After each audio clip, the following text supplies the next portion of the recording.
الرحمن الرحيم. السلام عليكم ورحمة الله وبركاته. إن الحمد لله نحمده ونستعينه ونستغفره ونعوذ بالله من شرور أنفسنا ومن سيئات أعمالنا. من يهده الله فلا مضل له ومن يضلل فلا هادي له. أشهد أن لا إله إلا الله وحده لا شريك له وأشهد أن محمدا عبده ورسوله. ولقد قال الله تعالى في القرآن العظيم: يا أيها الذين آمنوا اتقوا الله حق تقاته ولا تموتن إلا وأنتم مسلمون. وبعد فبشرح لي صدري ويسر لي أمري واحلل عقدة من لساني يفقهوا قولي. اللهم انفعنا بما علمتنا وعلمنا ما ينفعنا وزدنا علما. اللهم إنا نعوذ بك من زوال نعمتك وفجأة نقمتك وتحول عافيتك وجميع سخطك. اللهم إنا نعوذ بك من جهد البلاء ودرك الشقاء وسوء القضاء والشماتة الأعداء. اللهم إنا نعوذ بك من عذاب جهنم ومن عذاب القبر ومن فتنة المحيا والممات ومن شر فتنة المسيح الدجال. Ikhwani wa akhwati fi din, a'azani wa a'azakumullah. Bapak dan Ibu yang dimuliakan oleh Allah Jalla wa Ala, Majlis Ta'lim At-Tahirah yang sedalam lindungan dan penjagaan Allah Jalla Jalaluh, melanjutkan kajian kita, pembacaan kitab Tauhid, kitab yang disusun oleh Al-Allamah Al-Muhaddis Al-Faqih Muhammad bin Abdul Wahhab At-Tamimi rahimahullah rahmatan wasi'ah, yang dimana kita masuk pada bab al-ashir, bab yang ke-10, yaitu bab ma ja'a fi dzabhi li ghairillah, bab yang menjelaskan tentang menyembelih hewan untuk selain Allah adalah bagian daripada kesyirikan. Artinya berkorbannya kita menyembelih hewan itu karena Allah Jalla wa Ala. Makanya pada saat kita berkorban itu kita membaca apa? Bismillahi Allahu Akbar. Atau lebih lengkap lagi, Bismillahi Allahu Akbar, Allahumma hada minka walaka anni wa an ahli baiti.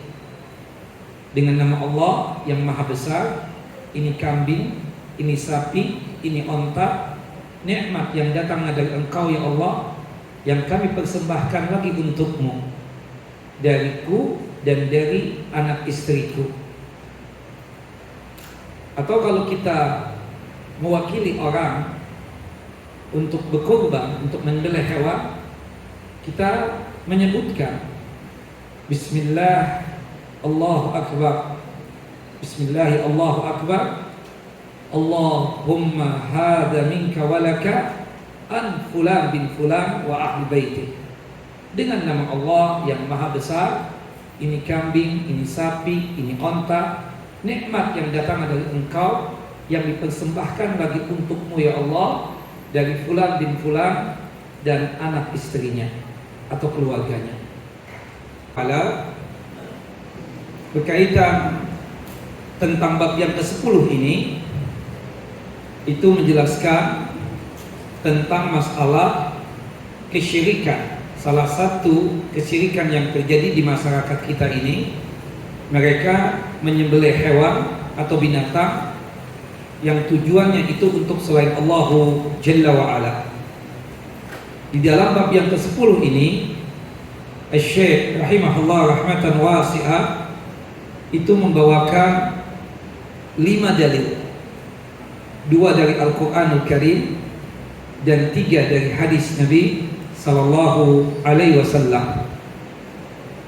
Sebagai mukaddimah, Syekh Muhammad At-Tamimi rahimahullah rahmatan wasi'ah menjelaskan sesungguhnya menyembelih karena Allah adalah ibadah maliyah, ibadah yang berkaitan dengan harta, yang sangat mulia dan sangat dicintai oleh Allah Jalla wa'ala.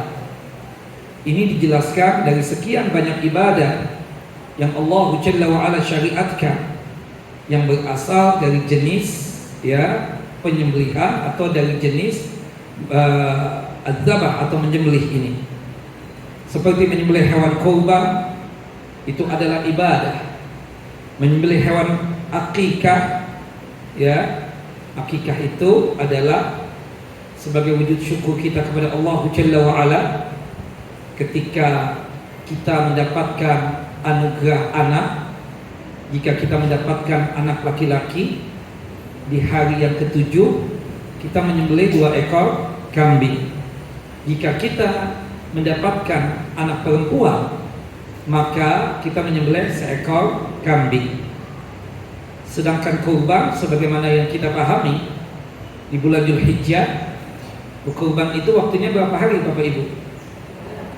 4 hari dari tanggal 10 Dzulhijjah setelah melaksanakan salat Idul Adha.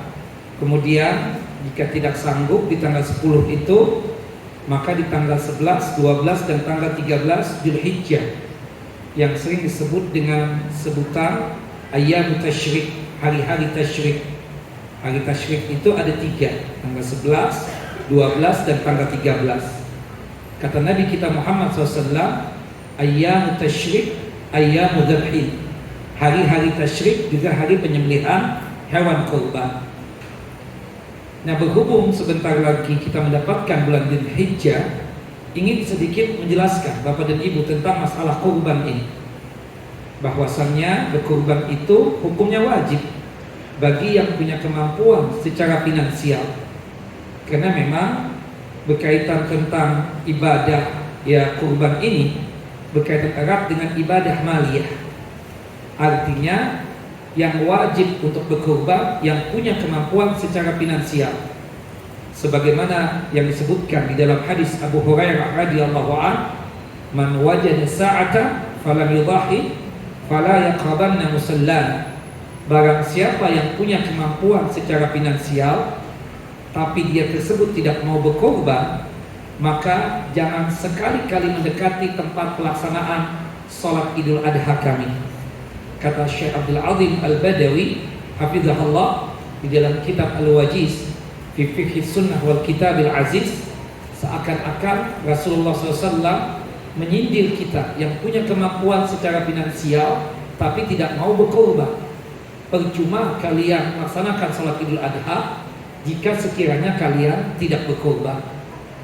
Dan penegasan tentang wajibnya berkorban bagi yang mampu secara finansial disebutkan oleh Allah Jalla wa'ala dalam surah Al-Kautsar ayat yang kedua, fasalli li rabbika wanhar, dan salatlah untuk Allah Jalla wa'ala, yaitu salat Idul Adha karena Allah lillahi ta'ala, dan setelah melaksanakan salat Idul Adha itu berkorbanlah. Dan kata yang digunakan oleh Allah Jalla wa'ala adalah kata perintah, dan asal mula kata perintah itu hukumnya adalah wajib. Dan yang wajib itu, ibu-ibu, adalah pimpinan rumah tangga, entah seorang ayah atau seorang suami, sebagaimana yang disebutkan di dalam hadis yang sahih, inna ahla kulli baitin, inna ala ahli baitin fi kulli amin udhiyah, inna ala ahli baitin fi kulli amin udhiyah. Sesungguhnya setiap pimpinan rumah tangga di setiap tahun wajib berkurban, yaitu suami atau seorang ayah. Dan tentunya anak-anak yang belum punya kemampuan secara finansial. Tapi kalau anaknya tersebut sudah berkeluarga atau sudah punya kemampuan secara finansial, dia tidak boleh lagi nebeng dengan ayahnya. Dia harus berkurban sendiri. Nah kemudian wajibnya itu bapak itu cuma seekor kambing, itu bisa mewakili ya bapak, istri dan anak-anak semua. Wallahu a'lam bissawab. Yang jelas ya ibadah kurban adalah ibadah maliyah yang dimana kita wajib berkurban itu jika kita punya kemampuan secara finansial. Nah ada juga ya yang berkaitan tentang ibadah juga, banyak ibadah yang Allah syariatkan yang berasal dari zabah atau penyembelihan hewan ini. Selain akikah juga ada ibadah kurban yang kita lakukan di bulan Dzulhijjah 4 hari dari tanggal 10 Dzulhijjah setelah melaksanakan salat Idul Adha sampai tanggal 13 Dzulhijjah, hari terakhir tasyrik. Termasuk juga bagian dari syariat yang berasal dari jenis ini, yaitu menyembelih hewan, yaitu menyembelih hewan al-hadyu. Nah, hewan al-hadyu ini istilah bagi orang yang berhaji tamattu atau haji kiram. Jadi haji kiram atau haji tamattu itu penggabungan dua ibadah sekaligus, ibadah umrah dan juga ibadah haji. Nah, cuma bedanya kalau ibadah kiram atau ibadah haji kiram itu niatan sekaligus ketika di Miqat untuk melaksanakan umrah, sekaligus juga adalah ibadah haji. Sedangkan tamattu itu yang paling gampang dan itu yang disunnahkan oleh Nabi kita Muhammad SAW. Penggabungan juga antara ibadah umrah dengan ibadah haji. Cuma tahapan yang pertamanya di musim haji ini, musim haji itu, bulan haji itu ada 3, Syawal, Dzulqa'dah dan Dzulhijjah. Nah, kita niatan dulu melaksanakan umrah kita. Setelah selesai melaksanakan umrah kita berpakaian baju bebas lagi bapak-bapak. Nanti tanggal 8 Dzulhijjah kita pakaikan ihram lagi, niatan untuk melaksanakan ibadah haji. Nah, baik paket haji tamattu ataupun paket haji kiram itu ada yang namanya penyembelihan hewan. Baik kita katakan kambing ataupun onta ataupun sapi. Nah, kalau kambing mewakili 1 orang. Kalau onta dan sapi itu mewakili 7 orang. Nah, istilahnya itu al-hadyu. Kadang kita mengistilahkan dengan istilah dam, itu kurang tepat. Dam itu artinya denda. Kalau kita melanggar, iya, namanya istilahnya apa?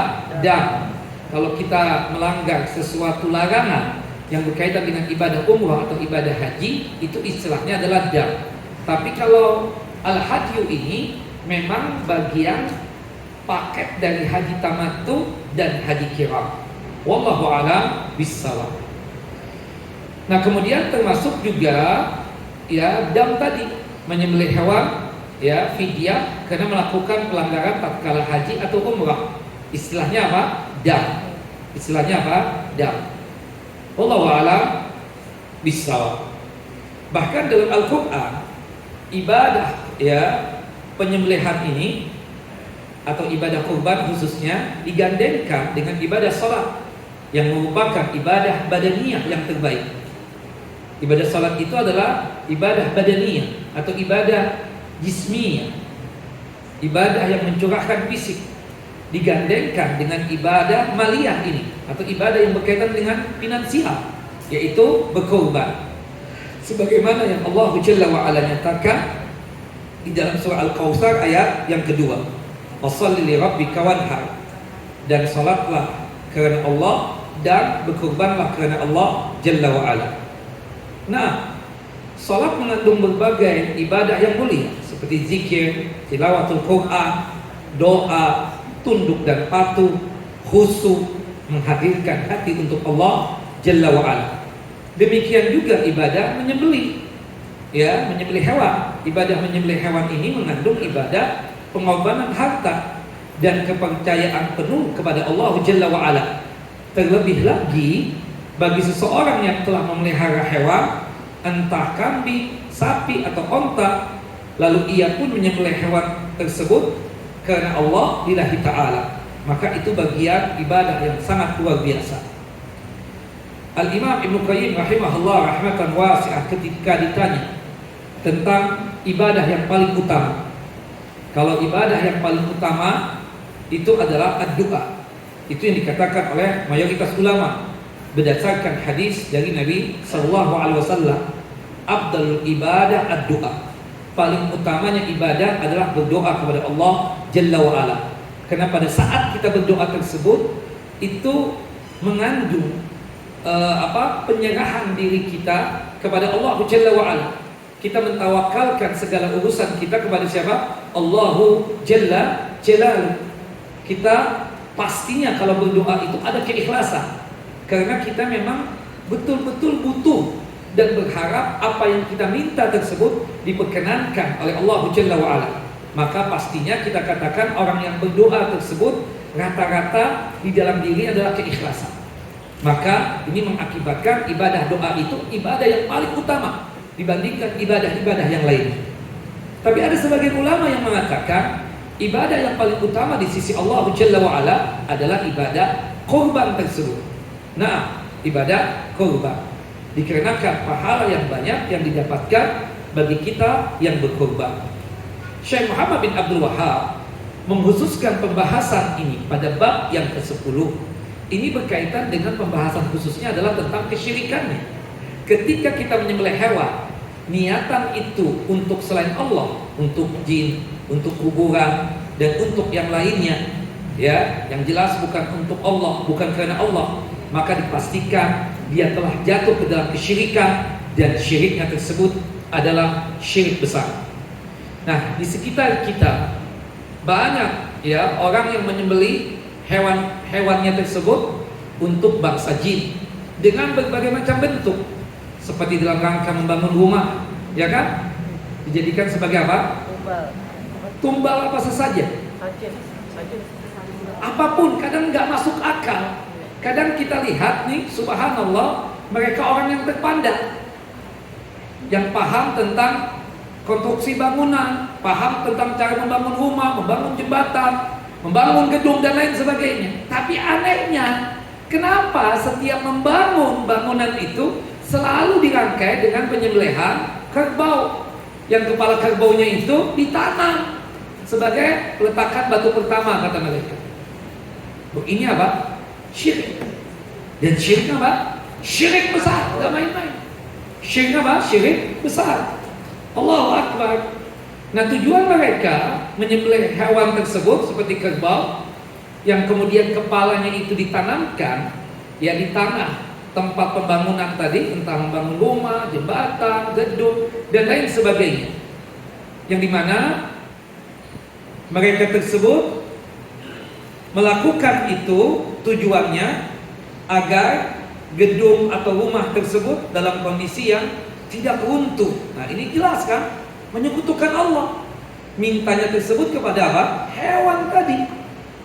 Nah, begitu banyaknya orang yang menyembelih hewan untuk jin dengan berbagai bentuknya, seperti dalam rangka membangun rumah agar tidak diganggu oleh jin, penunggu tanah yang dia bangun rumah tadi, membangun jembatan, membelah atau mengebor gunung atau bukit, melancarkan aktivitas kelautan dengan berbuat ya, membuat apa? Senang para penjaga laut, kata mereka, dengan apa? Menyembelih kerbau juga ya. Nah, dijadikan sebagai apa?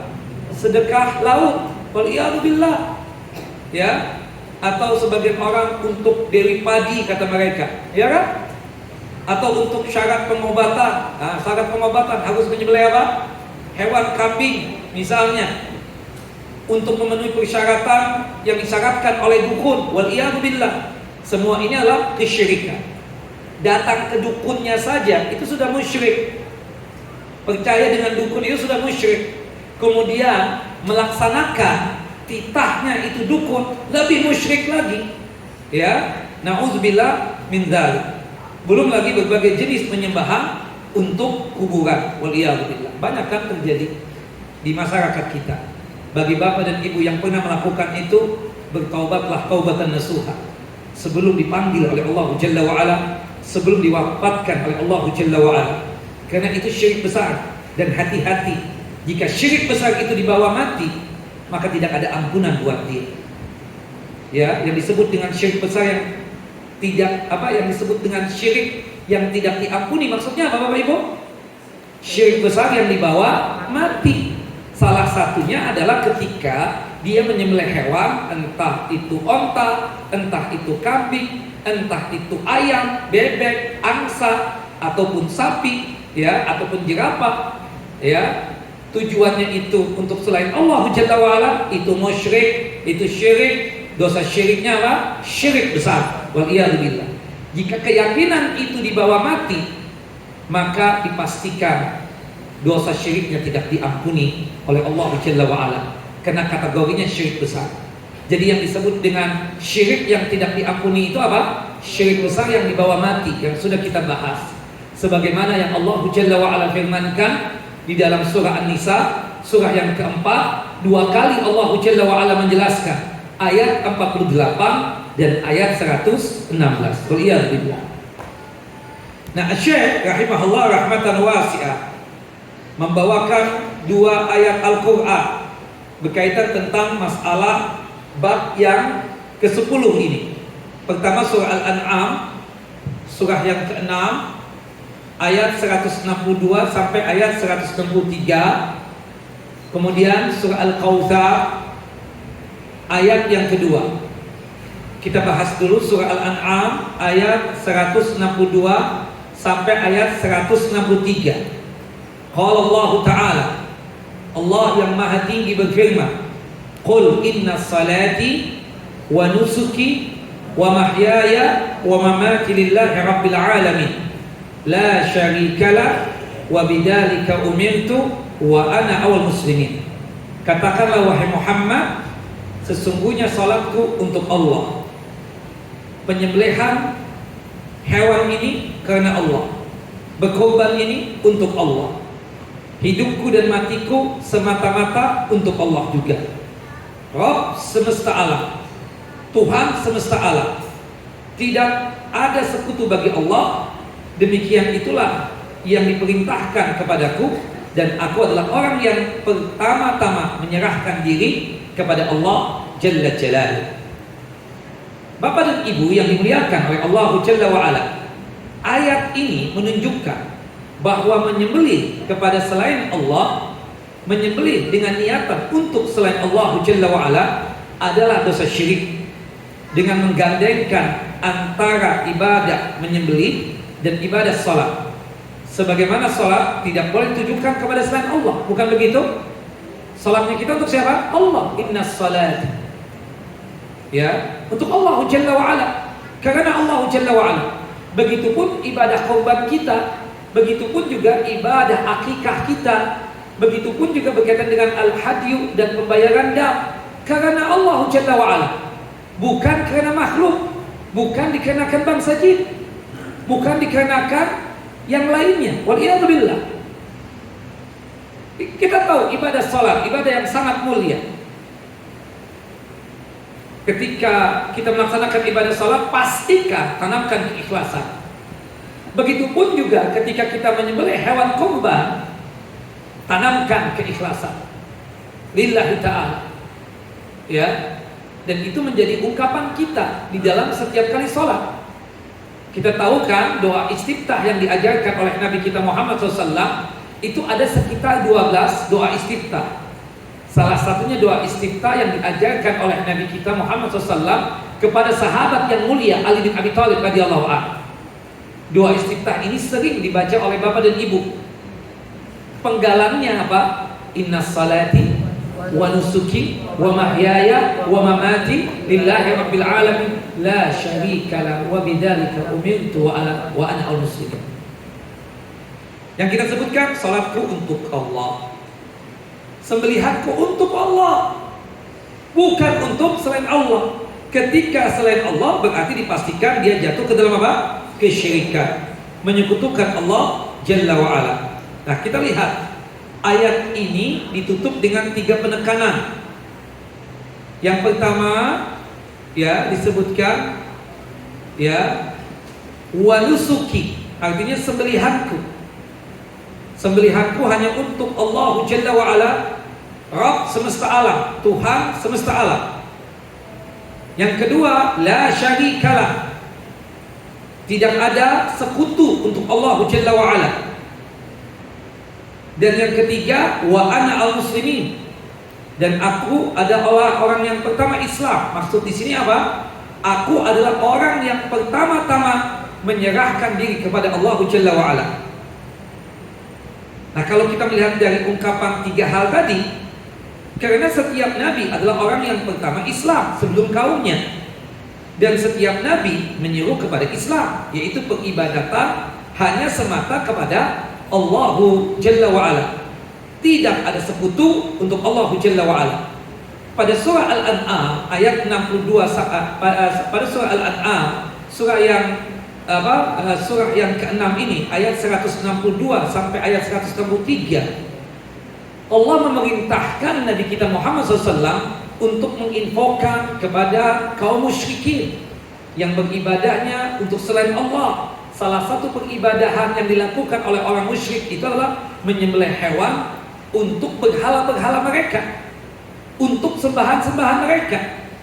Penyembelihan yang mereka lakukan itu bukan karena Allah, tapi kepada selain Allah Jalla wa Ala, kepada berhala mereka, kepada orang yang mereka agungkan, kepada bangsa jin, kepada kuburan dan selainnya. Dan Nabi kita Muhammad SAW mengajak kita untuk memurnikan ketauhidan kita, memurnikan ibadah hanya untuk Allah. Salah satu bagian daripada ibadah tersebut adalah dzabhi, ya, sembelihan kita. Sembelihan kita tersebut ketika kita berkorban, kemudian berakikah atau melakukan akikah, itu karena Allah dan untuk Allah Jalla wa Ala. Kita lihat di dalam surah Al-Bayyinah ayat yang kelima, wa ma umiru illa liya'budallah mukhlishina lahud-din hunafa.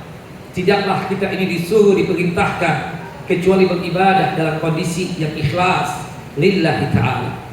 Nah, itu tafsir daripada surah Al-An'am ayat 162 sampai ayat 163 yang ada pada bab yang ke-10 ini. Nah, dalil yang kedua yang ada pada bab yang ke-10 ini, firman Allah dalam surah Al-Kautsar ayat yang kedua. Surah Al-Kautsar ini surah yang terpendek. Surah terpendek itu jumlah ayatnya berapa, Bapak Ibu? 3 ayat. Dalam Al-Quran surah terpendek itu ada 3. Yang pertama surah apa? Al-Asr, 3 ayat. Yang kedua surah Al-Kautsar, 3 ayat. Yang ketiga surah An-Nasr, idza jaa nasrullahi wal fath, juga 3 ayat. Nah, dalam surah Al-Kautsar itu pada ayat yang pertama Allah Jalla wa Ala menjelaskan tentang kenikmatan yang sangat luar biasa yang Allah Jalla wa Ala berikan kepada kita, yang telah Allah Jalla wa Ala anugerahkan kepada kita. Sikap seorang mukmin ketika mendapatkan kenikmatan, mendapatkan rizki, mendapatkan kebahagiaan, mendapatkan kebaikan, apa sikap kita, Bapak Ibu? Bersyukur. Bersyukurnya itu kita katakan bisa lewat lisan, bisa lewat hati, lewat lisan dan lewat fisik. Lewat hati kita ini kita mantapkan keyakinan kita ini, ya, dengan memuji Allah Jalla wa Ala. Kita yakin seyakin-yakinnya apapun yang kita dapatkan berkaitan dengan kenikmatan yang kita rasakan ini semua dari Allah Jalla wa Ala. Kemudian bersyukurnya kita dengan lisan kita dengan cara mengucapkan apa? Tahmid, alhamdulillah. Kalau lebih sempurna lagi, kalau kita mendapatkan kenikmatan sesuai dengan harapan kita, sesuai dengan cita-cita kita, doanya apa? Nah, nanti ada pertanyaan itu, bapak-bapak, hadiahnya sanggup. Ada hadiah, Ustaz. Apa doanya, Pak? Ibu, dapat hadiah yang tahu. Bapak, kalau kita dapat nikmat, dapat rizki, mengucapkan tahmid. Nah, ada doa khususnya. Itu rizki, itu nikmat sesuai dengan harapan kita, sesuai dengan cita-cita kita. Doanya apa? Alhamdulillah. Ya, Kak. Yang agak keras. Alhamdulillah alladzi bi ni'matihi tatimmus shalihat. Segala puja-puji hanya milik Allah Jalla wa Ala. Dengan nikmatnya sempurnalah berbagai macam kebaikan dan kebajikan. Nah, nanti dapat hadiahnya ya. Tapi kalau kita mendapatkan sesuatu tidak sesuai dengan harapan, tidak sesuai dengan cita-cita kita, tetap bertahmid kepada Allah Jalla wa Ala, tetap memuji Allah Jalla wa Ala. Apa doanya, Pak? Ya, sebentar, Bapak. Alhamdulillah ala kulli hal. Alhamdulillah ala kulli hal, ya kan? Seperti itu. Segala puja-puji hanya milik Allah dalam setiap keadaan apapun. Nah, jelas ya? Nah, ini penting ya. Ini kan amalan tiap hari kita. Kalau kita mendapatkan nikmat yang luar biasa sesuai dengan harapan kita, sesuai dengan keinginan kita, sesuai dengan cita-cita kita, kita membacanya apa? Alhamdulillah alladzi bi ni'matihi tatimmus shalihat. Tapi kalau tidak sesuai dengan harapan, tetap memuji Allah dengan membaca apa? Alhamdulillah ala kulli hal.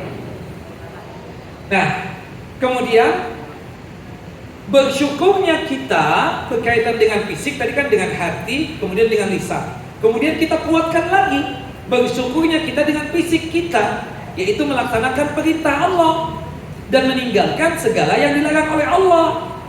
Salah satu perintah Allah Jalla wa Ala yaitu apa? Berkorban. Makanya pada ayat yang kedua dari soal Al-Kautsar, Allah Jalla wa Ala mengatakan apa?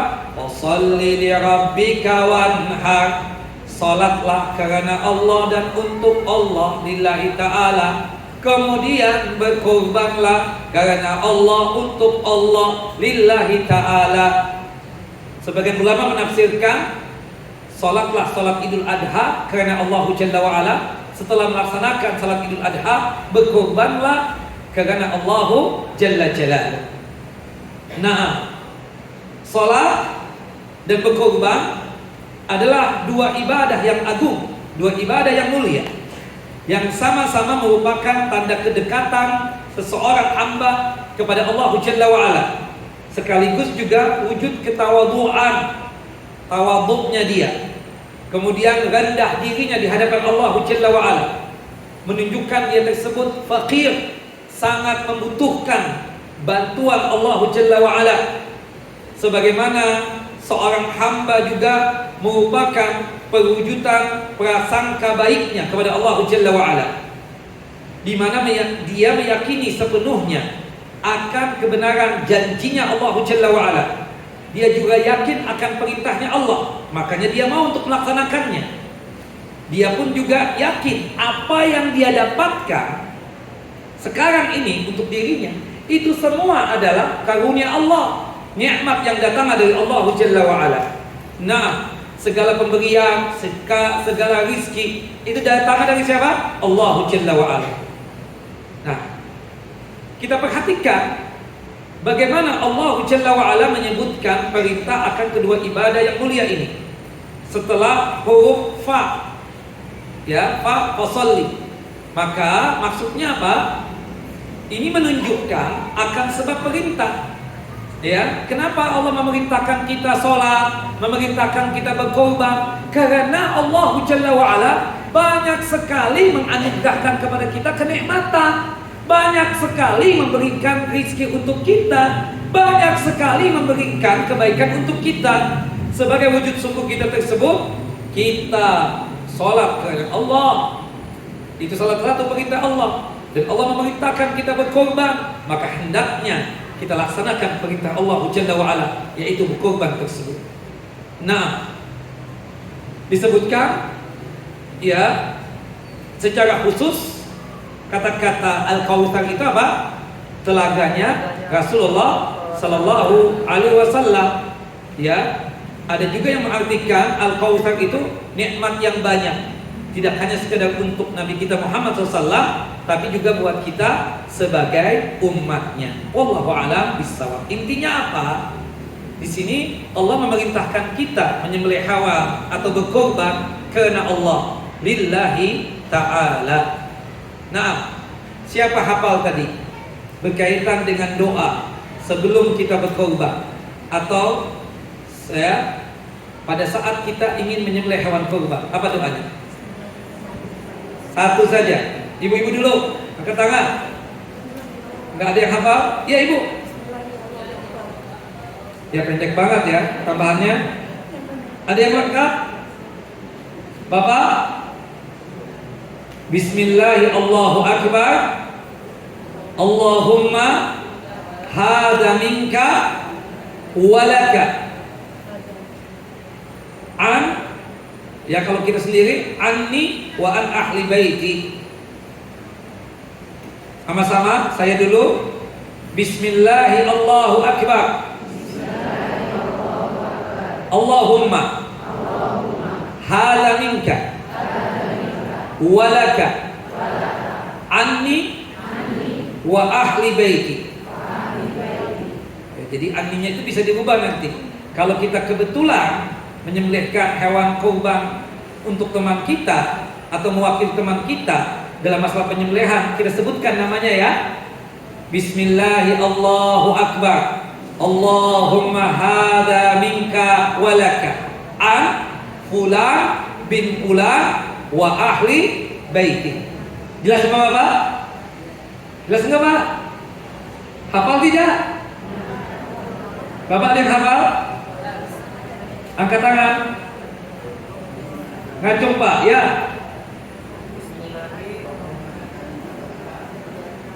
Bismillahirrahmanirrahim. Allahu Akbar. Allahumma hadza minka walaka an fulan bin fulan wa ahli baiti. Atau kalau kita sendiri, anni wa ahli baiti. Ternyata Bapak belum hafal juga. Nah, Ibu juga nggak hafal. Jadi kita carikan pertanyaan yang lain. Baik, sudah 2 ayat kita baca. Kita masuk kepada hadis-hadis yang berkaitan dengan hujjah yang ada dalam bab yang ke-10 dari kitab Tauhid ini. Hadis dari Ali bin Abi Thalib radhiyallahu anhu. Semoga Allah Jalla wa Ala meridai beliau. Qala Rasulullah sallallahu alaihi wasallam. Rasulullah sallallahu alaihi wasallam bersabda, la'anahallahu man dzabaha li ghairillah. Allah mengutuk dan melaknat orang-orang yang menyembelih binatang atau menyembelih hewan bukan karena Allah. Ya, bukan dikarenakan Allah. Tidak ada niatan untuk Allah Jalla wa Ala. Allah kutuk, Allah laknat orang yang menyembelih korbannya bukan untuk Allah Jalla wa Ala. Allah kutuk, Allah laknat orang yang menyembelih hewannya bukan lillahi ta'ala, bukan karena Allah Jalla wa Ala. Itu yang pertama. Yang kedua, la'anahallahu man la'ana walidayhi. Allah mengutuk dan melaknat orang-orang yang suka melaknat kedua orang tuanya. Ada yang melaknat langsung, tapi jarang. Tapi maksud hadis ini secara umum, ketika ada sahabat yang bertanya, bagaimana mungkin kita mengutuk kedua orang tua kita? Bagaimana mungkin kita melaknat abah umi kita? Gak mungkin. Kita kan sayang sama abah umi kita. Kata Nabi SAW, bukankah ada orang yang menghinakan orang tua temannya? Sebagaimana yang kita lihat anak-anak kecil itu, ketika dia sudah tidak ada bahan lagi untuk menghinakan temannya, maka dia menghina siapa? Orang tuanya. Dan itu kadang terjadi dengan kita juga sebagai orang yang sudah dewasa.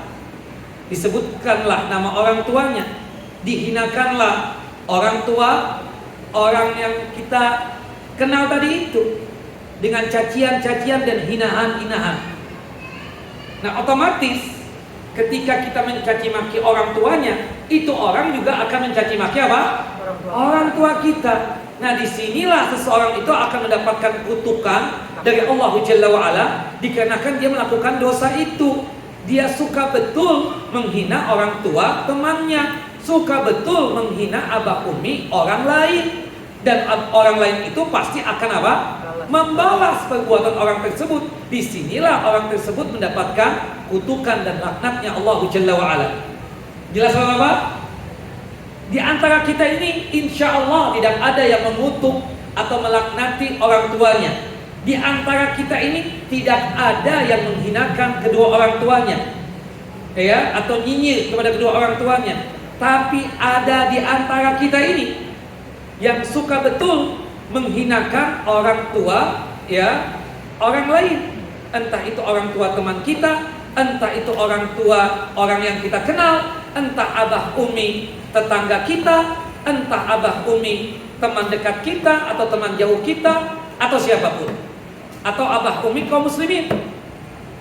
Yang otomatis nanti kalau orang tuanya dihinakan, itu orang pasti akan menghina orang tua. Nah, kitanya di sini yang memulai menghinakan orang tua orang lain itu berdosa, dan dosanya adalah dosa besar, karena dia akan mendapatkan kutukan dan laknatnya Allah Jalla wa'ala.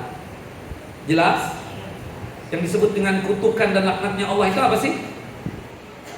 Al-bu'du an rahmatillah, jauh daripada rahmat Allah dan kasih sayangnya Allah. Jelas ya? Jadi yang disebut dengan laknat apa Bapak? Orang yang jauh dari rahmat Allah dan kasih sayangnya Allah Jalla wa'ala. Kemudian yang ketiga, la'anahullah man awa muhdisan. Allah mengutuk dan melaknat orang-orang yang suka melindungi orang yang berbuat jahat. Jelas ya? Kita tahu nih teman kita ini jahat, kita lindungi. Ketika ada orang yang mengingatkan temanmu tuh, oh enggak, dia enggak begitu, dia begini. Kita malah belain. Padahal kita tahu betul teman kita itu jahat. Teman kita tersebut suka usil dengan orang. Seharusnya tugas kita memberikan nasihat kepada dia, ya, bukan menutup-nutupi kejahatannya. Nah, termasuk juga, ya, kejahatan orang yang melakukan amalan bid'ah, amalan-amalan yang tidak diridho oleh Allah Jalla wa'ala, amalan yang tidak sesuai dengan ajaran Quran dan Sunnah. Memang benar, itu gurunya ibu, ustadznya ibu, ustadznya bapak, benar. Tapi dia salah Pak. Mau tidak mau kita kritik, mau tidak mau kita ingatkan dia, karena dia membawa bendera umat yang menyampaikan sesuatu kepada umat. Nah, kebetulan salah, ya kita ingatkan, kita nasihati. Jelas ya? Nah, bukan marah kalau dinasihati itu. Nah, bukan menghinakan orang. Kita ini ikutnya kepada siapa? Rasulullah, bukan ustaz. Ustaz kita hormati, kita ta'zim, kita ihtiram. Tapi ketika ustaz itu memang salah, ya kita tidak boleh ikut dia. Karena yang kita ikuti siapa? Rasulullah sallallahu alaihi wasallam. Ya. Berkaitan dengan cara teknis, ya tentu dengan baik kita menegurnya secara bijaksana. Ustaz, afwan, dalam masalah ini antum keliru Ustaz, minta maaf. Antum salah, ya minta maaf, dan seterusnya. Nah, kalau kita memang keliru, ya kita perbaiki, bukan mencari pembenaran. Waliyadzubillah. Ya, kita jangan sombong. Orang sombong itu kriterianya apa salah satunya? Menolak kebenaran. Ya, batal haq wa ghamtun nas. Sombong itu kata Nabi adalah menolak kebenaran. Orang kalau sudah menolak kebenaran pasti melecehkan orang. Bukan begitu? Nah, siapa dia itu? Memang kenapa? Dia lulusan apa? Astaghfirullahalazim, istighfar. Nah, itu sudah pahami. Ya. Al-kibr batal haq wa ghamtun nas, kata Nabi kita Muhammad sallallahu alaihi wasallam. Yang paling pentingnya kan nasihatnya, bukan dari siapa nasihat itu datang, bukan begitu? Kalau kita salah, kita manusia, ustaz, kiai, tuan guru, Ajam itu bukan maksud. Kita bukan nabi, kita bukan rasul. Terkadang kita ini khilaf, terkadang kita salah. Dan alhamdulillah kita punya murid, punya teman, punya bestie, orang yang sayang sama kita. Makanya kita diingatkan. Diingatkan. Bayangkan kalau tidak ada yang berani untuk mengingatkan. Dosa itu kita bawa mati. Waliyadzubillah. Ya. Dan yang membiarkan kemungkaran berdosa juga. Kita tahu di depan kita ada kemungkaran, kita diam. Kita malah asyik dengan orang yang melakukan kemungkaran. Di dalam hatinya tidak mengingkari sama sekali. Bukannya dia pergi dari tempat itu, malah tetap berada di tempat tersebut. Oh, hati-hati. Ya, hati-hati yang demikian. Ya, ketika dia membiarkan satu kemungkaran itu sama saja dia tersebut melindungi orang jahat. Hati-hati mendapatkan kutukan dan laknatnya Allah Jalla wa'ala. Waliyadzubillah. Nah, kemudian yang keempat, la'anahallahu man ghayyara manaral ardi. Allah mengutuk dan melaknat orang-orang yang suka merubah tanda batas tanah. Lingkup kecil kita katakan tanah orang tersebut kita ambil. Kalau bahasa saya, tekakak sedikit, meskipun sejengkal, haram. Minta ridha dengan mereka. Apalagi mengubah secara sengaja. Patokan tanah itu, ya, apa namanya patoknya? Patok tanah itu kita rubah. Seharusnya diletakkan di situ, kita rubah supaya kita mendapatkan manfaat dari tanah tadi. Kita geser sehingga membuat tanah kita lebih melebar ketimbang tanahnya dia. Oh, dikutuk, dilaknat. Dan hati-hati, nanti tanah yang dia ambil tadi itu, subhanallah, akan dikalungkan di lehernya 7 lapis bumi. Waliyadzubillah. Waliyadzubillah. Waliyadzubillah. Hati-hati ya. Nah, itu orang yang mengubah patok tanah orang itu dikutuk, dilaknat oleh Allah Jalla wa'ala. Nah, termasuk juga rambu-rambu jalan. Ya, misalnya ada tanda panah ke kota, ke sana, ya kan? Kalau malam hari dia rubah kota ke sana. Ada nggak orang begitu? Dikutuk, dilaknat oleh Allah Jalla wa'ala. Jelas ya? Termasuk nih, kita tahu alamat si fulan di situ, tahu banget, iya kan? Kita kemudian ingin bercanda nih, supaya orang itu mutar-mutar jalannya. Rumah si fulan di mana? Oh, di situ tuh, di ujung sana. Padahal dia tahu rumahnya tuh di situ. Na'udzubillah min dzalik. Sama seperti itu. Jelas ya? Nah, jadi hati-hati ya. Ini ada 4 kutukan dan laknat. Yang pertama, orang yang menyembelih yang diniatkan untuk selain Allah, ya syirik, dan ini syirik besar. Yang kedua, Allah mengutuk dan melaknat orang yang suka mengutuk dan melaknat kedua orang tuanya. Ya. Yang ketiga, Allah mengutuk dan melaknat orang yang suka menyembunyikan penjahat atau melindungi orang yang berbuat kejahatan. Yang keempat, Allah melaknat dan mengutuk orang-orang yang mengubah tanda batas tanah. Nah, kita bahas satu persatu ya. Sudah tadi secara singkat. Yang jelas poinnya di sini. Hadis ini menyatakan bahwa orang yang menyembelih hewan yang niatan untuk selain Allah adalah orang yang terkutuk dan terlaknat.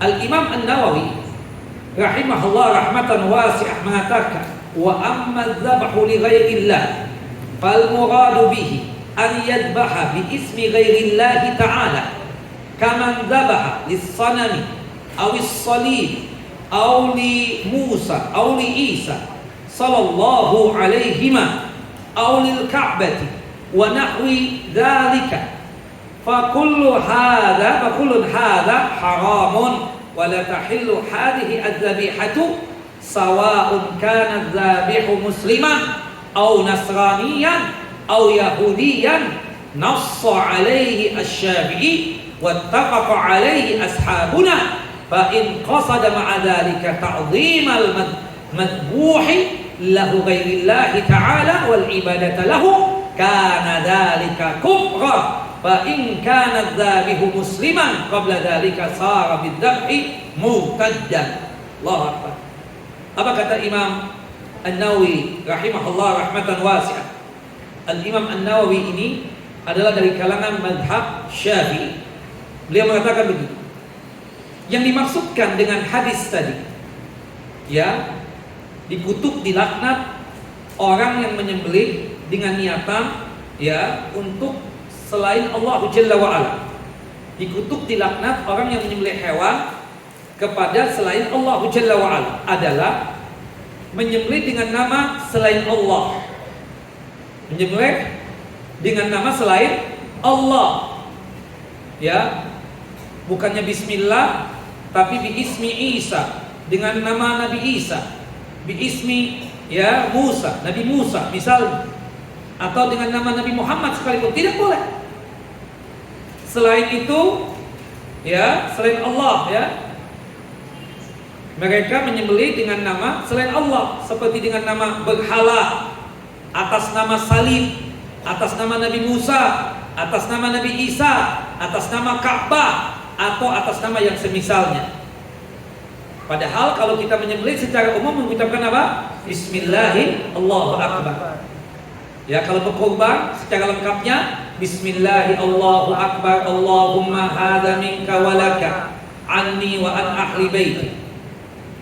Dan sembelihan ini tidaklah halal, baik yang menyembelihnya itu seorang muslim ataupun Nasrani ataupun Yahudi, sebagaimana yang telah dinyatakan oleh Imam Asy-Syafi'i rahimahullah rahmatan wasi'ah dan disepakati oleh para ulama dari kalangan mazhab Asy-Syafi'i.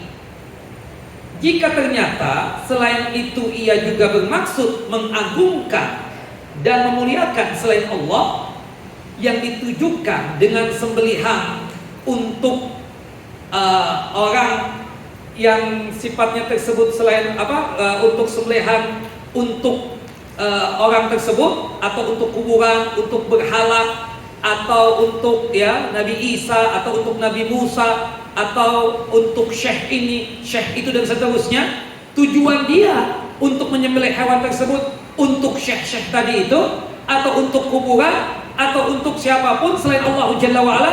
Dan di dalam penyembelihan yang dia lakukan itu ada pengagungan, ada pemuliaan kepada makhluk-makhluk tadi itu, ya, maka ini merupakan kekufuran. Jika penyembelihnya seorang muslim, maka dia jadilah seorang murtad dengan penyembelihan tersebut. Jelas? Nah, ini poin yang paling penting yang diingatkan oleh Imam Syafi'i kepada kita, ya, dan juga Imam An-Nawawi dan ulama-ulama dari kalangan mazhab Syafi'i, ya, sampai ditekankan di sini, jika ternyata penyembelihan itu juga dimaksudkan untuk mengagungkan selain Allah, yang ditujukan sembelihannya untuk kuburan, untuk, ya, berhala atau selainnya, atau ditujukan bermaksud beribadah kepadanya, menyembah itu makhluk dengan sembelihan tadi itu, ya, dia bukan menyembah Allah, tapi dia menyembelih hewan tadi, tujuan dia beribadah kepada itu makhluk, menyembah itu kuburan, ya, maka ini merupakan apa? Kekufuran. Ya, jika penyembelihnya itu seorang muslim, maka jadilah ia seorang yang murtad dengan penyembelihan seperti itu.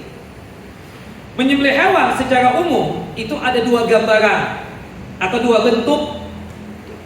Menyembelih hewan secara umum kita katakan apa? Terbagi menjadi dua gambaran atau dua bentuk. Yang pertama,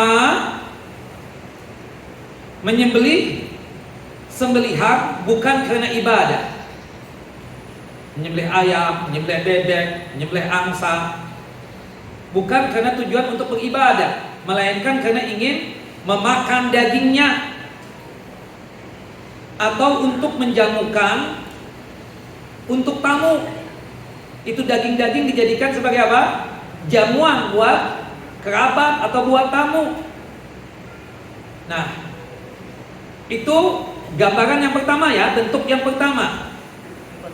Menyembelih hewan bukan untuk tujuan ibadah, tapi tujuannya untuk apa? Jamuan. Untuk ya memakan dagingnya, atau secara khusus kita ingin menjamu seseorang yang datang ke rumah kita. Kita bilang, Bapak Ibu ingin makan apa? Kalau bisa sih kapsasat ya. Nah, mau tidak mau kan kita menyembelih kambing untuk dalam rangka apa? Menjamu tamu. Seperti itu. Nah, model seperti ini atau gambaran seperti ini menjadi 3 jenis. Nah, catat nih, terbagi menjadi 3 jenis. Yang pertama, dia menyembelih itu sapi, menyembelih itu kambing dengan menyebutkan nama Allah. Maka ini apa? Halal. Kita sembelih ayam, kita sembelih bebek, kita sembelih angsa, kita sembelih kuda. Halal nggak kuda? Kuda halal nggak? Kita sembelih jerapah, halal nggak? Bapak Ibu, ibu-ibu mau apa? Jerapah apa kuda? Kan belum pernah kan makan dagingnya, tapi halal nggak? Halal kan? Nah, ketika kita menyembelih hewan-hewan yang halal tadi, harus menyebutkan apa? Nama Allah. Nama Allah. Bismillah, ya Allahu Akbar. Dagingnya halal? Halal kita makan. Nah, itu jenis yang pertama ya. Dari menyembelih bukan karena ibadah. Menyembelih hewan bukan karena ibadah. Ada jenis yang kedua. Dia menyembelih hewan tadi itu dengan tidak menyebutkan nama Allah. Maka hukum sembelihannya adalah bangkai dan haram dimakan. Bahkan kalau dia menyebutkan nama Tuhannya dia, misalnya demi Tuhan siapa gitu kan, ya dia sebut nama Tuhannya dia, atau dia sebut nama syekhnya dia, meskipun niatan dia menyembelih itu hewan untuk apa? Untuk konsumsi, untuk dijadikan dagingnya itu dimakan. Tapi berhubung dia tidak menyebutkan nama Allah Jalla wa'ala dalam masalah penyembelihannya, bahkan menyebutkan nama selain Allah Jalla wa'ala, maka sembelihan itu menjadi bangkai dan haram untuk apa? Dimakan, maitah. Ya. Seperti misalnya untuk hewan-hewan darat yang halal ini, penyembelihannya kan khusus dengan menyebutkan nama Allah Jalla wa'ala. Tata caranya juga khusus. Nah, nanti tanyakan kepada Ustaz Fikih yang mengajar di masjid kita ini. Nah, salah satunya teknisnya itu sebelum kita menyembelih apa? Menyebutkan nama Allah. Bismillah paling sedikit, atau Bismillah Allahu Akbar. Nah, termasuk kurban juga. Panjangnya Bismillah Allahu Akbar, Allahumma hadza minka walak. Nah, maka halal ya kan? Dagingnya tersebut. Tapi ada orang yang menyembelih bukan dengan cara penyembelihan yang syar'i. Salah satunya tidak menyebutkan nama Allah, malah menyebutkan nama selain Allah. Maka ini dagingnya menjadi apa? Maitah, menjadi bangkai. Haram untuk kita apa? Makan. Atau penyembelihannya itu tidak syar'i. Itu kambing, itu sapi, ya ditembak atau pakai mesin. Ada tembakan itu, dijejer itu sapi. Kemudian tembakan khusus di kepalanya itu, dijejer satu persatu. Hitungan beberapa detik langsung pingsan. Cepat. Tapi itu apa? Tidak syar'i. Itu daging sapi, daging kerbau jadi bangkai, nggak boleh kita makan. Atau ada ayam lewat di sekitar kita. Ketika selesai kajian, ada ayam nih. Ibu ambil, ibu cekik, mati tuh ayam. Jadi bangkai, nggak boleh dimakan. Jelas? Atau ada bebek, ibu jepit di pintu rumah ibu, mati. Jadi bangkai. Nggak boleh makan. Nggak boleh. Atau ada sapi, ibu tabrak, kenceng banget di mobil. Ceplok. Mati itu apa? Sapi, bangkai, gak boleh dimakan juga. Atau ibu, subhanallah, ingin bikin konten yang aneh. Ibu bawa kambing ke tingkat 21, ibu lempar kambing itu dari tingkat 21 tadi, dari gedung yang tingkat 21. Mati itu kambing, jadi bangkai, haram untuk dimakan. Jelas ya?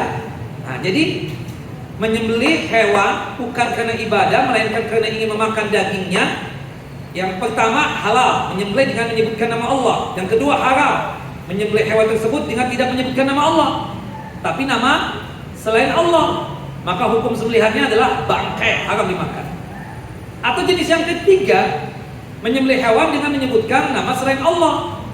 Ya, menyebutkan nama Tuhannya dia.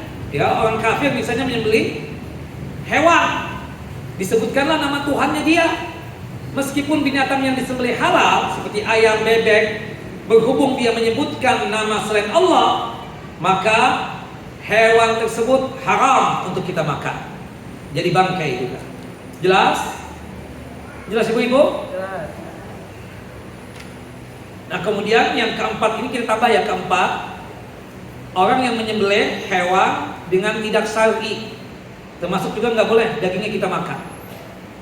Ya, yang disebutkan di dalam Al-Qur'anul Karim, dengan ada apa kita katakan, ada kambing kita pukul kepalanya dengan besi, ada sapi kita tabrak dengan mobil kita, ada ayam kita cekik, ya, ada bebek kita jepit dengan pintu rumah kita. Nah, itu udah syar'i semuanya. Jelas? Itu pun juga dagingnya menjadi apa? Bangkai, haram untuk dimakan. Ustaz, kalau sekiranya nggak sengaja nih Ustaz, pernah kejadian, kan kebiasaan anak, kata ibu-ibu, anak biasanya Ustaz itu di mobil ada pisau, bukan apa-apa, anak pedagang, terkadang pisau itu diperlukan.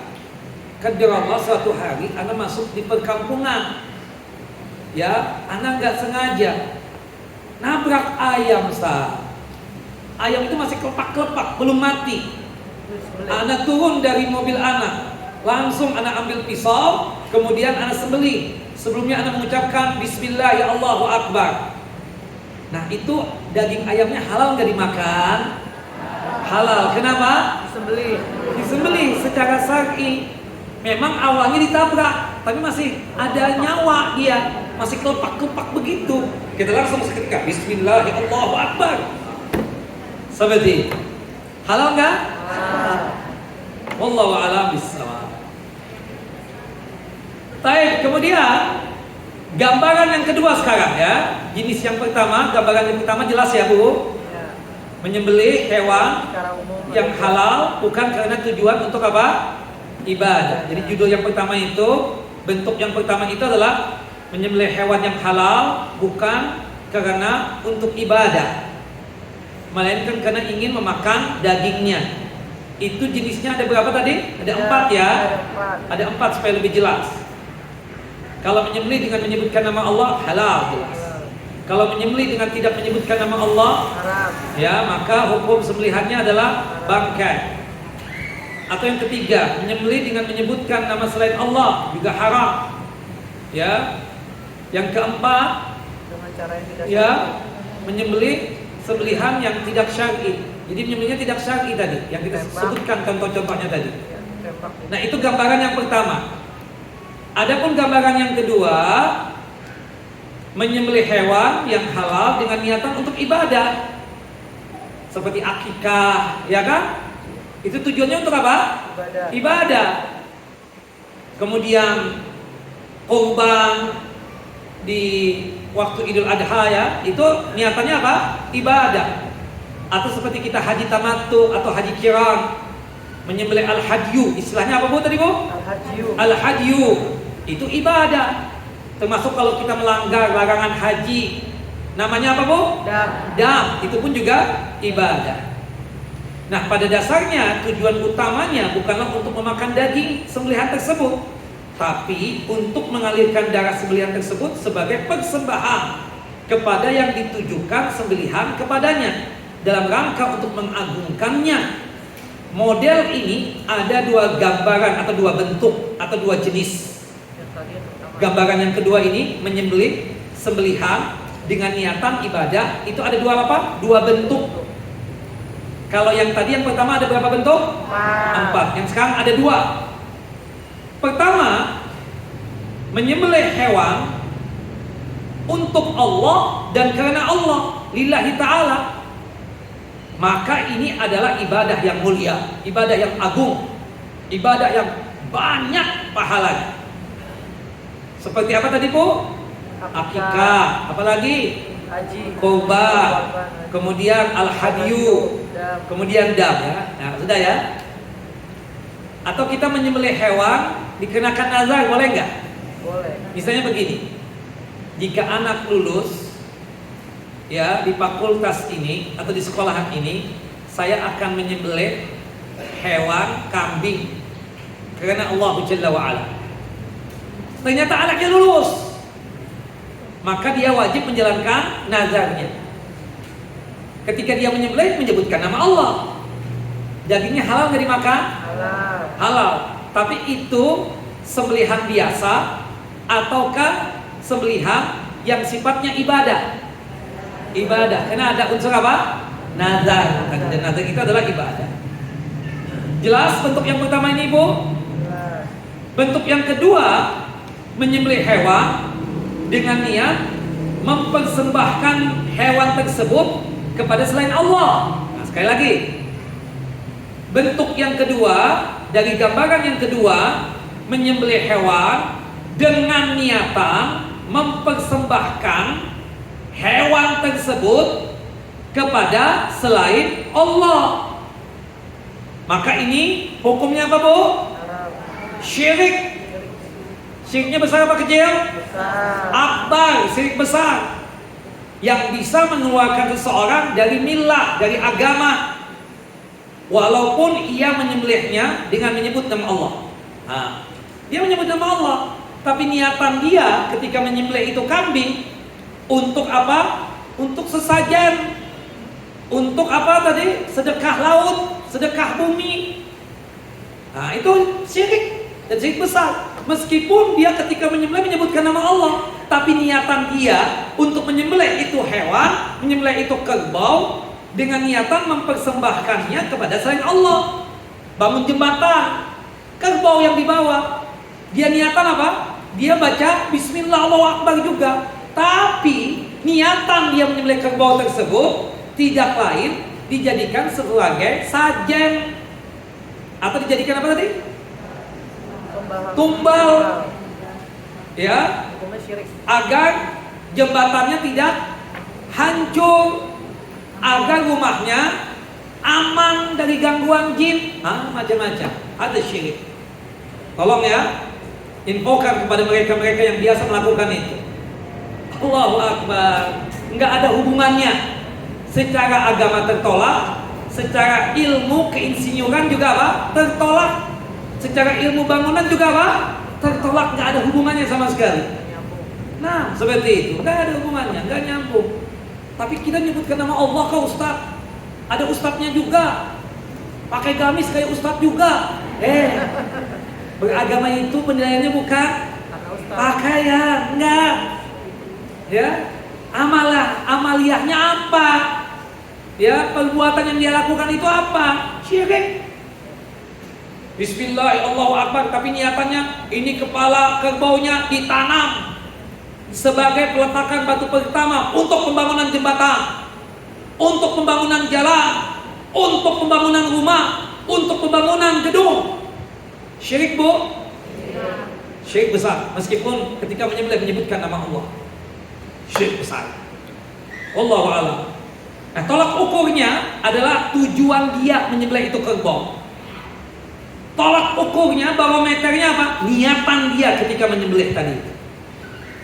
Ibu, tumben nih, ya, bawa kerbau ke tanah kosong. Oh, ini tanah stan.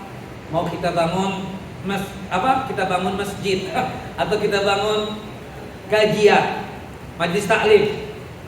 Tapi Ustaz, supaya penunggu tanah ini tidak mengganggu kita nanti pas kajian, kita mau sembelih kerbau.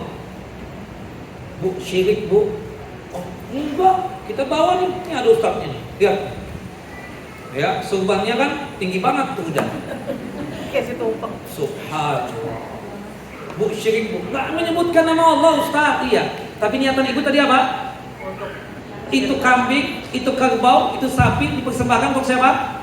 Bangsa jin yang ada di tanah tersebut menurut ibu sebagai penjaganya supaya nanti majlis taklimnya tidak diganggu oleh bangsa jin tadi. Ada syirik. Dan syiriknya syirik apa? akbar. Syirik besar. Nah contoh lagi ya, contohnya banyak nih. Menyembelih hewan untuk bangsa jin. Menyembelih hewan untuk apa? Bangsa jin. Tentu pada dasarnya daging sembelihannya bukan untuk dimakan oleh jin. Enggak, jin enggak makan daging. Ya. Pulang. Akan tetapi sebagai wujud pengagungan, pemuliaan, ta'zim kepada bangsa jin tersebut. Praktek ini sangat marak kita dapatkan di mana? Indonesia. Di kita, di tempat kita ini banyak banget. Nah, tolong infokan ya, ini syirik, musyrik. Dan ini syirik besar. Kalau ibu-ibu pernah melakukan itu dulu, tolong segera bertaubat, taubatan nasuha, sebelum ibu dimangkatkan dan diwafatkan oleh Allah Jalla wa Ala. Yang kedua, di antara contoh ya, menyembelih hewan dengan niatan mempersembahkan itu hewan kepada selain Allah, menyembelih hewan di atas kuburan dalam rangka mengagungkan penghuni kuburan, sebagaimana sebagian orang yang bernazar untuk menyembelih hewan di atas kuburan. Syirik nggak bu? Syirik. Ada nggak di tempat kita? Banyak. Ada. Nauzubillah min dzalik. Subhanallah. Kemudian contoh yang ketiga, menyembelih hewan dengan niatan mempersembahkannya kepada selain Allah. Menyembelih hewan di hadapan syekhnya atau ustadznya atau kiainya atau tuan gurunya, ya, dalam rangka untuk mengagungkan itu ustadz, untuk mengagungkan itu syekh, untuk memuliakan itu kiai, bukan untuk tujuan memakan daging sembelihan tersebut. Enggak. Anda sembelih ini Ustaz kena intikan, Masya Allah, macam-macam sudah pujiannya itu. Ya, menciumnya aja itu udah lebay banget. Bolak-balik sampai tangan apa semua, tangan kanan kiri, Allahu Akbar. Yang nauzubillahnya lagi sampai cium-cium kaki. Bawa kambing sembelih niatan untuk itu syekh, bukan untuk dimakan dagingnya, enggak. Astaghfirullahaladzim. Syirik Bapak Ibu, syirik. Tapi dia masih hidup, hatta dia sudah meninggal dunia, sama, masih hidup syirik. Ketika dia meninggal juga syirik juga. Nauzubillah min dzalik, nauzubillah min dzalik. Ya Allah, coba tuh daging kambingnya disebutkan atas nama Allah dan niatkan untuk dimakan, kan dapat pahala dia. Bukan begitu? Nah. Astaghfirullahaladzim, astaghfirullahaladzim. Semoga kita dijauhkan dari dosa syirik, ya, baik syirik besar ataupun syirik kecil. Yang keempat, contoh menyembelih hewan dengan niatan mempersembahkan hewan itu kepada selain Allah. Menyembelih hewan tersebut di hadapan tamu agung yang datang dalam rangka untuk mengagungkannya. Karena pada dasarnya sembelihan tersebut bukan untuk diambil dagingnya lalu diberikan kepada sang tamu agung tadi untuk dimakan, akan tetapi hanya sekedar simbolik pengagungan kepada tamu tadi saja. Si tamu tadi nggak makan dagingnya, simbolik, tahu simbolik ya?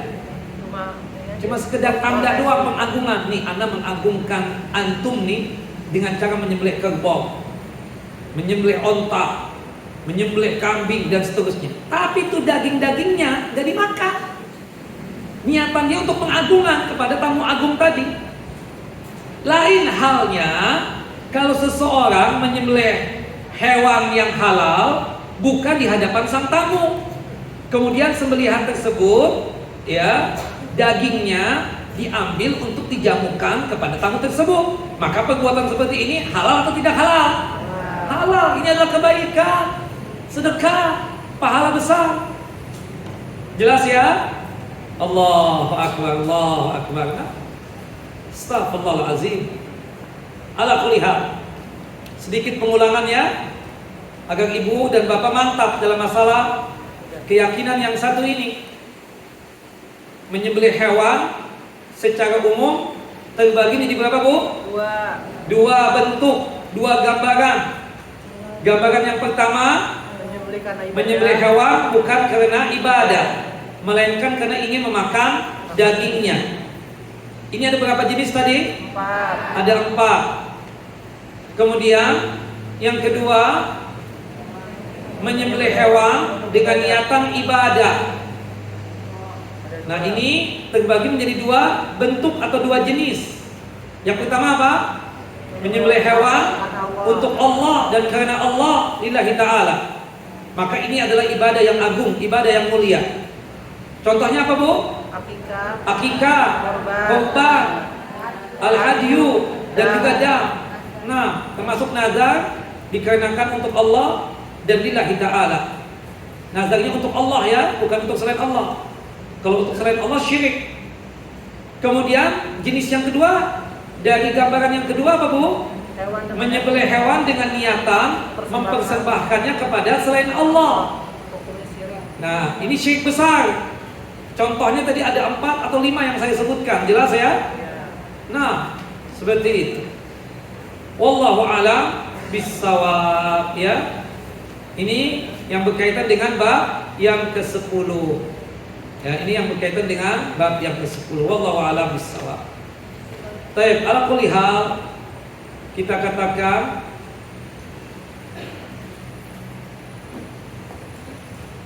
berkaitan dengan bab ini perlu kita pahami secara menyeluruh ya. Bagi bapak atau ibu yang pernah dulu menyembelih hewan untuk tujuan kepada selain Allah atau kepada makhluk, segera ya bertaubat taubatan nasuha sebelum meninggal dunia. Bagi kerabat atau saudara yang masih melakukan perbuatan syirik ini, tolong diingatkan, diberikan nasihat kepada mereka agar mereka itu sanggup untuk meninggalkan dosa kesyirikan tersebut. Wallahu a'lam bissawab. Baik, ada pertanyaan? Yang ada dulu? Bismillah. Nah.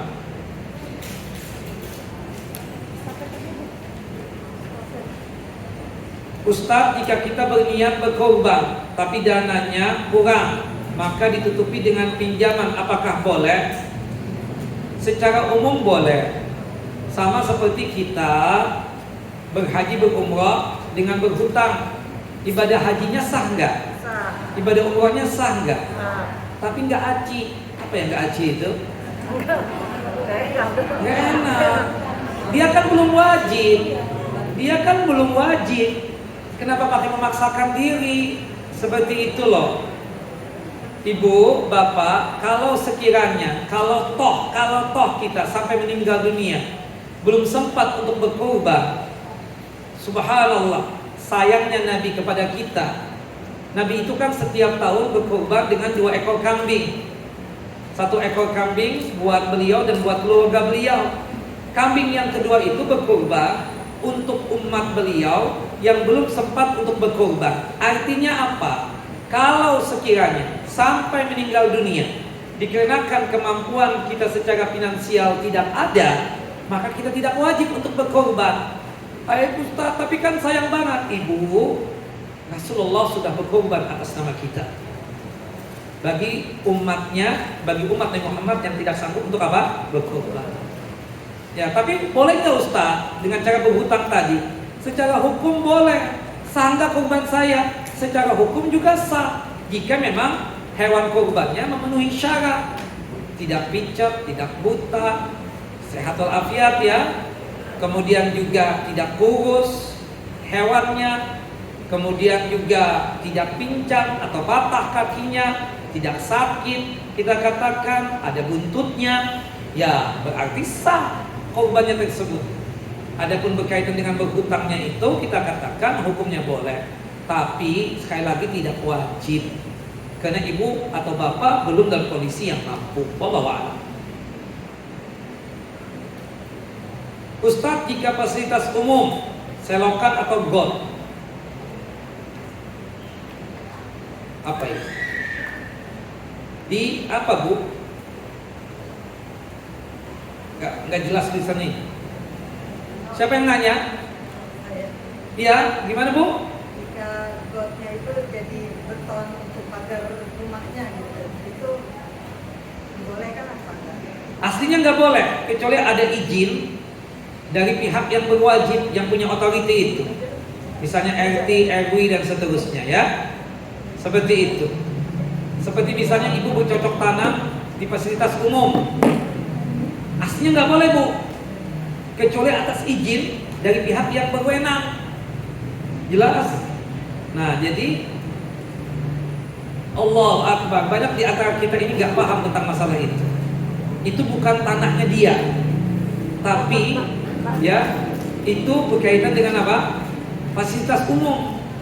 Maka oleh sebab itu sesuatu yang bukan haknya dia tinggalkan. Jelas ibu?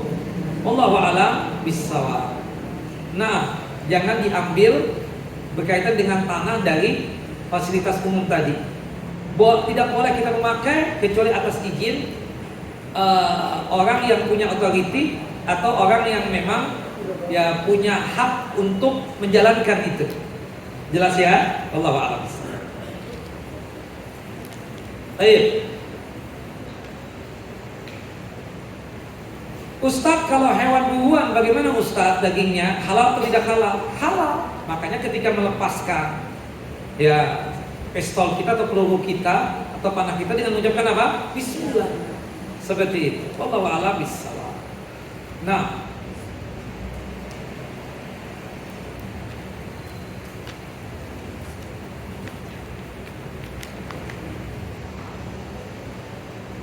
Ustadz, apakah boleh berkorban tapi masih punya tanggungan, pinjaman atau hutang dan belum melakukan akikah? Boleh atau tidak boleh? Akikah itu yang punya kewajiban siapa? Orang tua. Qadarullah ketika kita masih kecil, orang tua kita karena tidak ada kemampuan secara finansial, kita tidak diakikahin. Dosa ke orang tua kita? Tidak dosa. Sekarang kita paham, kita nggak diakikahin. Apakah sebelum kita berkorban wajib akikah? Tidak.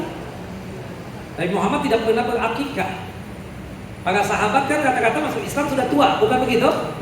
Gak ada tuh Rasulullah mengatakan sebelum kalian berkorban tolong akikahkan dulu buat diri kalian ya. Gak ada dalilnya, gak ada hadisnya ya kan? Seperti itu.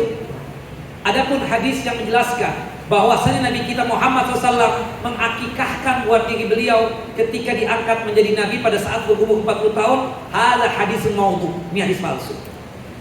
Jadi kalau kita punya kemampuan secara finansial langsung berkorban, meskipun kita paham betul waktu kecil nggak pernah diakikahin oleh abah kita. Jelas ya? Karena ada sebagian peneliti mengatakan, ibu udah akikah belum? Bapak udah akikah belum? Nah ini nggak benar. Langsung saja dia berkorban, nggak ada kewajiban. Karena akikah itu kan terbatas waktunya. Hari ke-7, kalau nggak sanggup hari ke-7, hari yang ke-14. Kalau nggak sanggup hari ke-14, hari yang ke-21. Jelas? Nah, itu yang ada dalil. Lewat daripada itu gugur kewajiban sudah. Sebagian ulama mengatakan sampai lewat 2 tahun. Lewat 2 tahun nggak ada lagi akikah tersebut. Wallahu a'lam bissawab. Nah termasuk juga, sama kan pertanyaannya dengan ibu tadi itu. Dia berkorban tapi masih ada tanggungan, itu masih ada utang. Ya. Yang harus didahulukan yang mana? Utang lah, seperti itu. Wallahu a'lam bishawab. Tapi kalau Ustaz, kan waktunya belum selesai, masih ada tempo pelunasan utang. Saya ingin akikah dulu, boleh nggak Ustaz? Secara hukum boleh, tidak mengapa. Sama dengan tadi kita beli kambing, beli sapi dari hasil utang. kemudian kita berkorban, boleh enggak? Boleh. Dicicil dulu.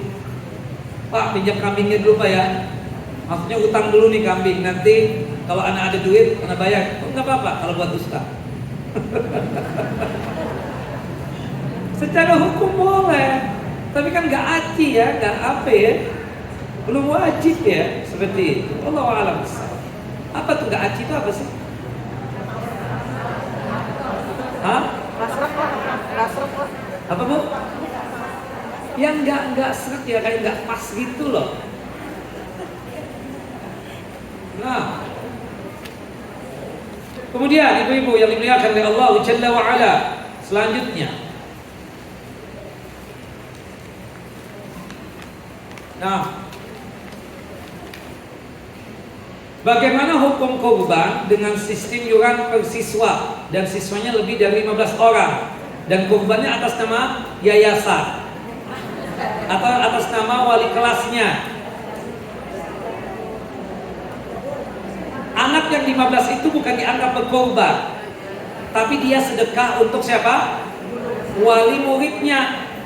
Jelas ya? Wali kelasnya tadi itu. Jadi misalnya kita 15 orang, urutan apa? Nah kita kesian, guru kita ini kan sudah sebatang kara, dia nggak pernah korban. Atau pak guru kita ini kan kesian dia, seumur hidup nggak pernah berkorban. Kita kumpulan yuk urunan untuk beli hewan kambing. Berapa kambing sekarang? Kita yang besar aja 4 jutaan aja deh, yang 4 juta. Urunan lah 15 orang itu. Belilah kambing. Nah kita sedekahkan kambing itu buat guru kita tadi, boleh nggak? Boleh. Atas nama beliau nanti berkorbannya, boleh tidak? Boleh. Kalau maksudnya itu boleh. Tapi ada pun yang dilakukan oleh sebagian anak-anak kita itu yang di SD atau di TK itu, kemudian nanti disembelih cuma atas sembelih saja. Tujuannya sih bagus, nyatanya sih bagus untuk belajar korban katanya kan. Tapi itu kambing atas nama siapa? Allah Allah. Jadi alangkah baiknya memang kalau misalnya memang seperti itu juga urunan atas nama gurunya sudah. Cuma kalau kambing 1 orang. Tapi kalau sapi diwakili oleh 7 guru, kayak 7 ustadz ya kan, 7 gurunya ya, seperti itu. Wallahu a'lam bishawab ya. Ala kulli hal. Nah, si murid tadi, santri tadi itu dapat pahala sedekah atau pahala kurban? Pahala sedekah. Jelas ya? Wallahu a'lam bishawab. Kemudian selanjutnya, apakah beli makanan atau ayam yang di pasar dan kita tidak tahu penyembelihannya syar'i atau tidak syar'i, halal kah? Halal. Karena yang jual apa? Muslim. Gak pakai nanya lagi, syar'i enggak? Pakai apa? Disembelih baca bismillah enggak dia? Gimana? Enggak. Ibu enggak makan daging ayam ujung-ujungnya nanti. Dia juga ngambil dari pihak yang lain kan? Udah, ibu yang jualan, masa saya tanyain terus? Saya tahu ibu kajian di MT Tohirah lagi. Pasti kan paham banget dia dalam masalah itu. Jangan pakai ditanya bu ya, ujung-ujungnya berantem nanti. Sama nanti kalau masuk restoran kan, ayam, ada daging kambing, ada daging sapi. Maaf ya, saya mau makan nih, tapi saya punya pertanyaan. Nih sembelihan ini dagingnya halal nggak? Halal dong, tulisannya halal. Tahu nggak yang nyembelih siapa? Ya Allah, ibu mau makan apa mau berantem sih bu? Halal bu ya, halal. Nanti repot kita setiap kali nerima hadiah. Ya udah, gini halal enggak? Yang ngasih siapa bu? Muslim. Halal. Jelas ya. Nah. Ustadz sebaiknya akikah dengan apa? Dengan kambing. Kalau kita dapat anak laki-laki berapa ekor kambing tadi? 2. Kalau anak perempuan? 1 ya. Wallahu a'lam bishawab. Jangan diganti dengan yang lainnya, tidak ada hujahnya ya. Ada pendapat ulama, boleh diganti dengan yang lebih besar, dengan sapi, dengan onta. Tapi pendapat secara dalil tidak didapatkan. Wallahu a'lam bishawab. Kita cari yang ada dalilnya saja ya. Seperti itu. Kita akikah dengan apa? Dengan kambing. Wallahu a'lam bishawab.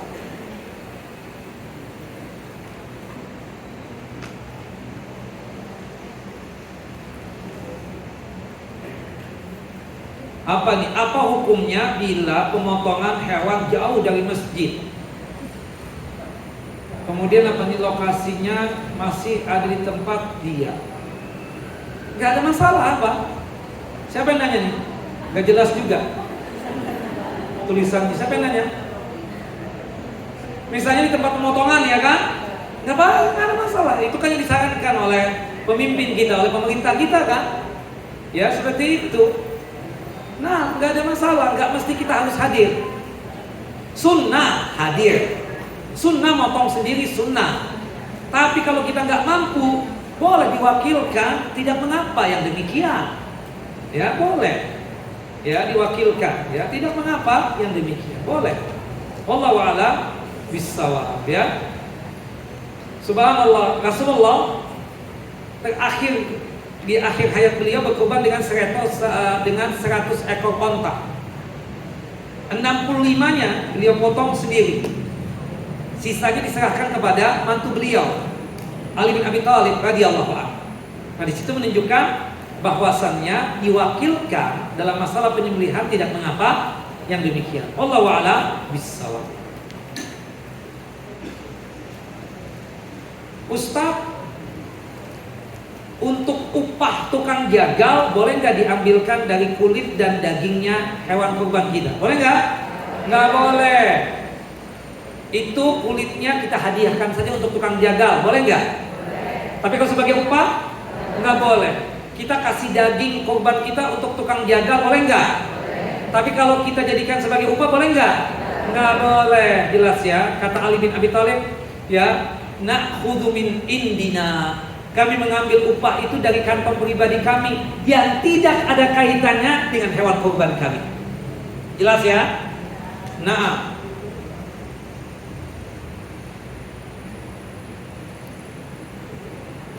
Ustadz, apakah boleh kita menjual hewan kurban kita? Boleh nggak? Nggak boleh.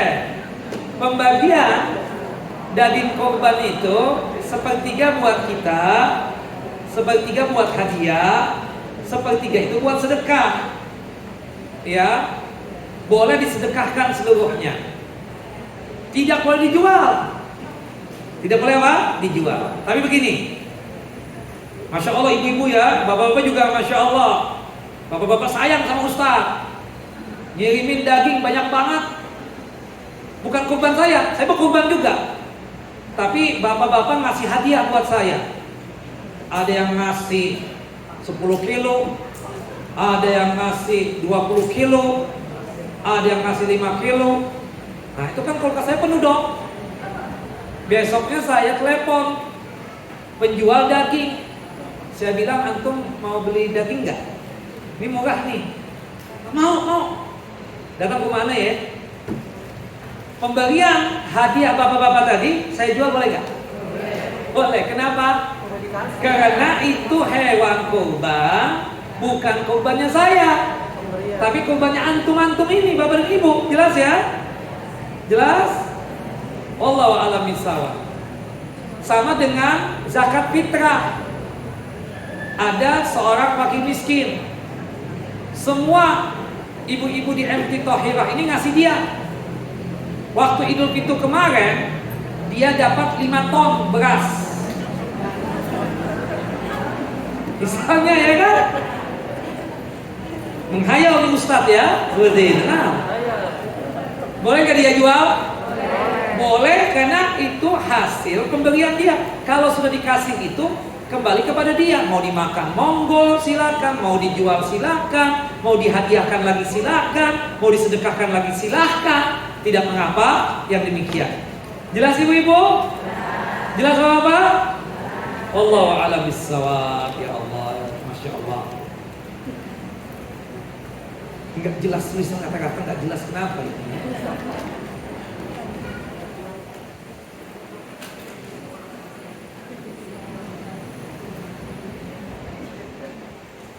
Nanti kita sambung ya bulan depan sebelum Idul Adha. Sudah Idul Adha ya? Sudah Ustaz. Sudah ya? Iya. Masya Allah. Idul Adha tanggal 17. Ini ada pertanyaan yang belum dijawab ini. berkorban atas nama suami, tapi dari uang istri, bolehkah? Boleh banget. Kemudian Ustaz, kalau istrinya yang berkorban, apakah suaminya dapat pahala? Ada kambing atas namanya istri, suami nggak berkorban, suaminya dapat pahalanya nggak? Tidak. Tapi kalau itu kambing, itu hadiah dari istri, istri yang punya uang, istri yang beli kambing. Kemudian kambing itu dihadiahkan buat suami agar suami berkorban. Kemudian berkorban atas nama suami, dapat nggak pahala istrinya? Dapat. Jadi kalau mampunya cuma satu, Bu, itu atas nama siapa? Atas nama suami. Meskipun setiap tahun. Karena kalau atas nama ibu, kesian suami nggak dapat pahala. Jelas, Bu? Wallahu a'lam bishawab. Ini istri Masya Allah baik banget nih. Hatta masalah kurban, duit istri, Allah Akbar. Nah, luar biasa ini istri, kan?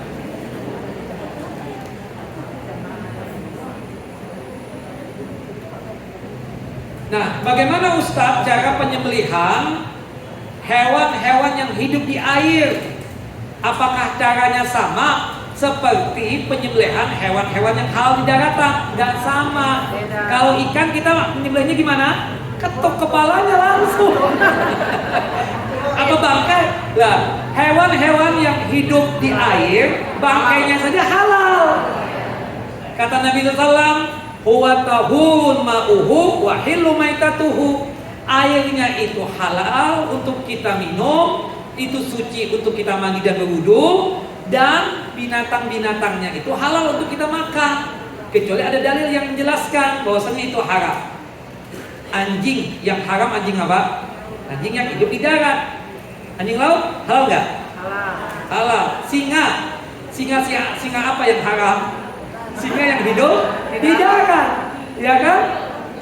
Tapi singa laut, singa air halal nggak dimakan? Halal. Buaya apa yang haram dimakan? Buaya darat, ya kan? Tapi buaya yang hidup di air halal nggak? Halal. Tapi kan dia hewan buas, Ustaz. Iya. Allah yang mengatakan itu. Uhilla lakum saydul bahri wa ta'amu. Dihalalkan hewan-hewan yang hidup di mana? Di air, di laut, di sungai, di danau. Halal semuanya, jelas?